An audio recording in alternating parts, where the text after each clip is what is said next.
Everyone in the infusion room has cancer, except for me.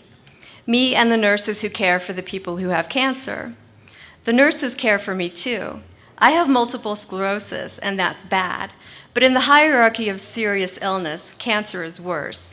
I'd rather the nurses attend to everyone here but me. This is uplifting, don't be afraid, okay?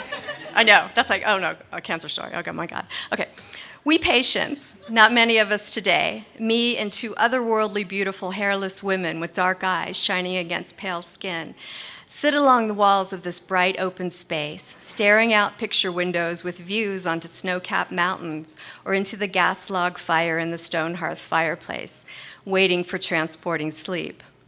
Sunlight shimmers through multicolored hand-blown glass orbs dangling in the windows, the craftwork of previous cancer patients.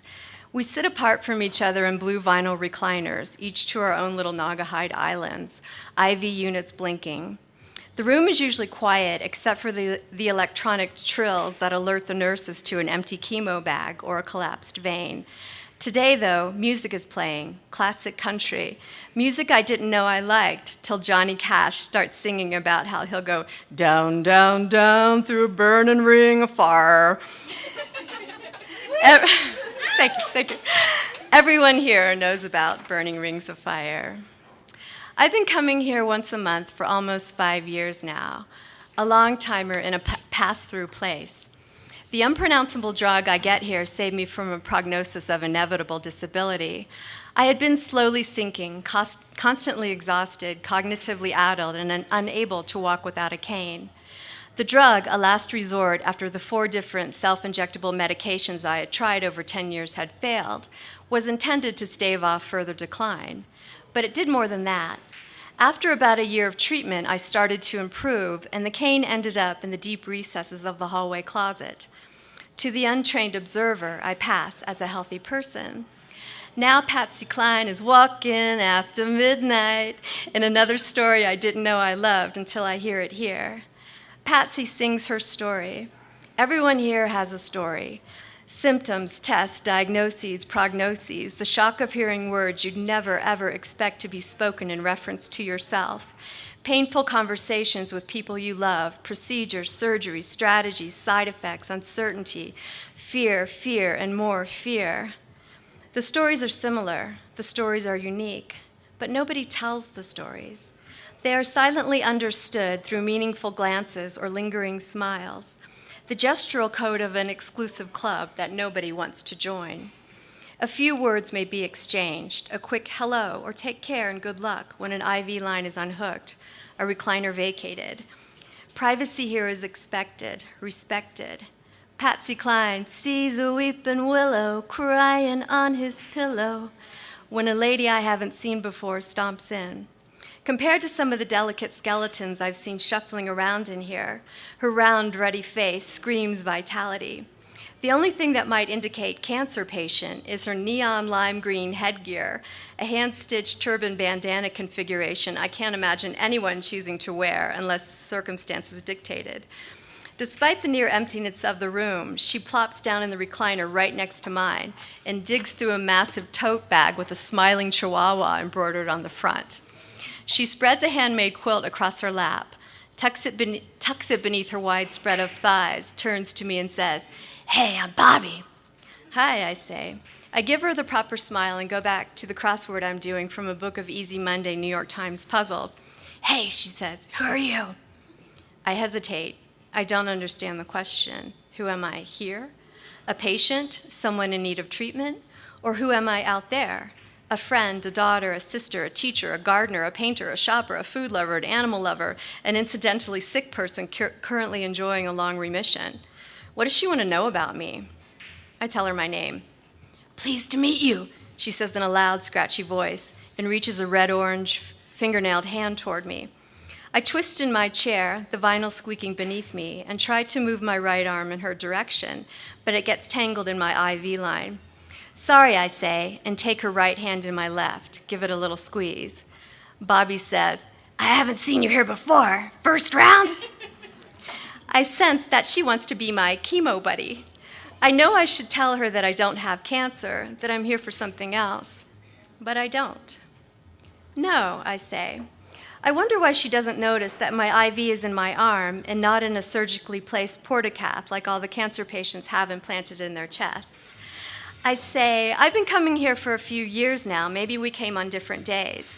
I just changed to Thursdays. Me, I'm almost done, she replies to a question I didn't ask. But this damn Herceptin is burning my throat. I'm sorry, I say. You do it yet? I guess she means Herceptin. I shake my head no. It is true after all. I have not been treated with Herceptin. Well, you're in for another big treat, let me tell ya. I wait for her to tell me, but she searches through the Chihuahua tote bag again. I got something for ya. She pulls out a handful of headscarves like the one she's wearing, all as luridly colored, some with busy strobing prints. We made these at my church. They're a fundraiser. You want one? She looks over at me and seems just then to notice my head of blonde hair. Never mind, she scratches out. I'm about to say that I'd like to buy a scarf anyway, to support her fundraiser, how cute the scarves are, and that anyone would enjoy wearing one, whether she had to or not. But something else catches her attention across the room. Hey, Lorelei, how you doing? Lorelei is struggling to rise from her recliner, holding on to her wheeled IV pole for support. It's a perilous maneuver. I want to jump up and help her, but I'm tethered too. I watch, holding my breath, afraid that the pole will slip away and pull her down. As she stands, I see that she weighs about as much as the pole. She is tall and wearing one of those long, column-shaped knit dresses that only women of presence can successfully pull off. It must have fit her once. Now it hangs loosely from the knobs of her shoulders. Her bare head displays the topography of her skull. Hi, Bobby, Lorelei says. I'm pretty good today. How about you? Damn, Herceptin is burning my throat! That's a bitch. Lorelei progresses slowly toward the bathroom. Bobby shakes the turbans in her direction. You want to cover that head? These are pretty. Lorelei says, no thanks, I'm good, and presses the big blue button that automatically opens the bathroom door. Bobby arranges her stock of headgear on the little table appended to the side of her recliner. Felicia, one of the nurses, comes around to start Bobby's IV. She hangs a little liquid-filled plastic bag on the hook at the top of the pole stationed between my chair and Bobby's. Felicia is cheerful and energetic, a flash of bright light in her hibiscus print scrubs, stunning blue eyes, and short-cropped silver hair. I go back to my crossword as Bobby unbuttons her blouse to make her portacath accessible. What's going on with you this week, Bobby? Felicia asks. Damn, Herceptin is burning my throat! Did your doctor tell you about the spray? There's a spray for that. It really helps. I'll get you a script before you leave, Felicia says. She punches some buttons on the IV unit. By the time it starts to whir, she's off to grab a heated blanket for the patient at the other end of the room. Another woman as pale as Lorelei, though not so thin and obviously drowsy. The double shot of Benadryl the chemo patients are given is about to kick in. The bathroom door swings open, and Lorelei drags herself and her IV pole back to her chair. She collapses onto the blue vinyl. The sleepy patient drifts off to Dolly Parton, trilling about bittersweet memories and how she'll be with us each step along the way, and she will always love us. I feel Bobby's eyes on me, staring across the lattice of tubes between us. You're skinny, she says. I look across the room at Lorelei. Are you fucking kidding me, is what I want to say. What I do say is, not really. Bobby says, I got every chemo side effect in the world, every goddamn problem in the world, except I'm still fat. A girl ought to get something to show for her cancer, right? Her laughter sounds scratchy, too. I think you look great, I say. Hank Williams pines, the time will come when you'll be blue, your cheating heart will tell on you. I feel bad about letting Bobby assume I have cancer and pretending to be her chemo buddy. I'm ready to confess when Kara, the receptionist, enters the infusion room and clicks the music off. She comes over to us and whispers, "You're about to get a special guest." She quietly explains that our district's representative to the United States Congress is touring the facility today. Oh, great, I think. Just what cancer patients need. A politician using sick people to score votes. I imagine cameras and clatter disturbing the sleeping lady at the far end of the room. I imagine an empty, platitude-puffed speech about all the hard work our plucky representative has done to ensure our right to accessible and affordable health care. I imagine words of admiration suggesting how cancer patients put everything in perspective for healthy people and make their problems seem minor in comparison, how the burden of the congressperson's job is made lighter by the inspiration she gets from the brave people here. I mentally rehearse the scathing words I want to deliver to the representative I didn't vote for, a supporter of corporate welfare and a strategic panderer to the gun lobby.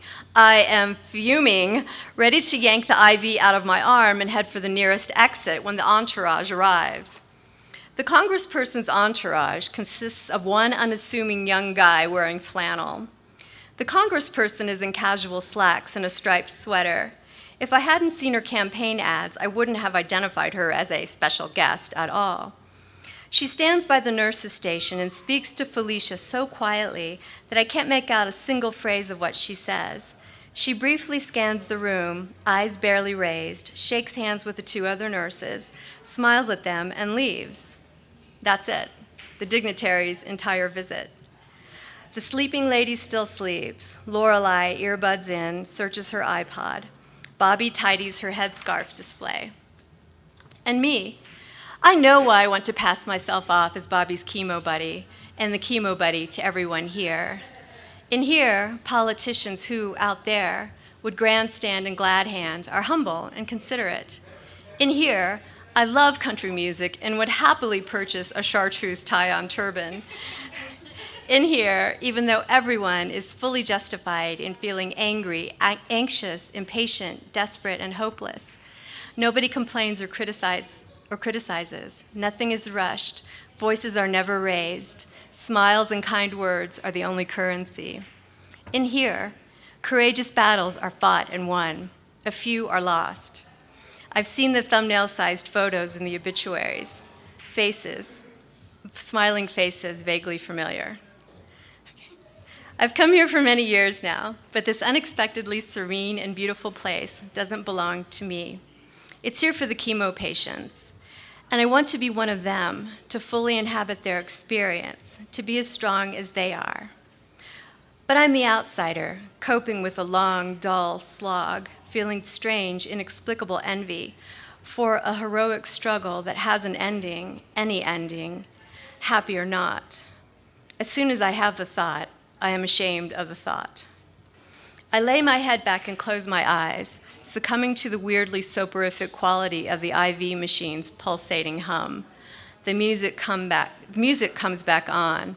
Donna Fargo is having a skippity-doo all day. My face tightens into a scowl. Donna Fargo isn't the happiest girl in the whole USA. I am, and Bobby is, and Lorelei, and the woman sleeping under the warm blanket, and everyone who comes here for a chance to draw one more breath, take one more step, live one more day. You okay? It's Bobby. I open my eyes. Oh yeah, just ready for a nap, I guess. Shit takes it out of you. She points her chin up to her chemo bag. Breast cancer? She asks. No, I say, I have multiple sclerosis. To tune out Donna Fargo's fuckity-doo-dah day, I tell Bobby about how sick I was and how the unpronounceable drug has helped and how I can walk now and pretend to be normal. I tell her the rest of the story about the drug too, the part I try to forget, how it's great and has no side effects except for one, a rare brain infection so severe that I'd rather die than survive it, and how the risk of contracting it becomes higher the longer you take the drug. And I'm on year 5 now, and the studies have only covered 3 years, so nobody knows what might happen. But everything's risky, right? I say. I know it's so much worse for you. Bobby is silent for a moment. Oh, honey, she says. That is some shit. Kara, the receptionist, opens the door again, and a dog wearing a green vest walks in. The golden retriever's presence immediately bounces the light in the room, lifts the energy. My recliner is closest to the door, but he pads his big paws past me and goes straight to Bobby, rests his chin on her quilt. She bends toward him, rubs his silky ears with her orange-tipped hands, and says, "He can tell I have a special bond. My chihuahuas have helped so much." The dog stands patiently as Bobby drapes one of her scarves over his head. I laugh and reach my hand to the dog. I wait my turn. Thank you.